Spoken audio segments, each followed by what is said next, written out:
இந்த ஏரியால வேற யாராவது டெலிவரி பாய் இருக்காங்களா? இல்லை மேடம், இந்த ஸ்ட்ரீட் ஃபுல்லாக நான் மட்டும் தான் பார்க்க. ஆனா இதுக்கு முன்னாடி ஒருத்தர் இல்ல, ஒண்ணும் இல்ல, தேங்க்ஸ்.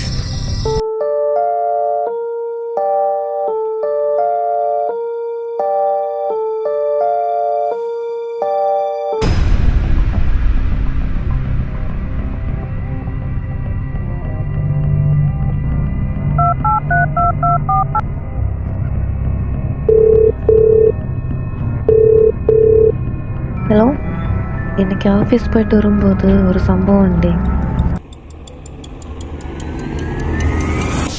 எந்த ஹாலிவுட் படம் பார்த்த? படம்லாம் இல்லடி, உண்மையாதான் சொல்றேன். ஒரு டென்ஷன் ஸ்ட்ரெஸ்ல ஏதாவது இல்யூஷனா இருக்கும். நல்லா தூங்கி எலும்பு சரியாயிரும். ஒருவேளை இவ சொல்கிற மாதிரி எனக்கு தான் illusion இருக்குமோ?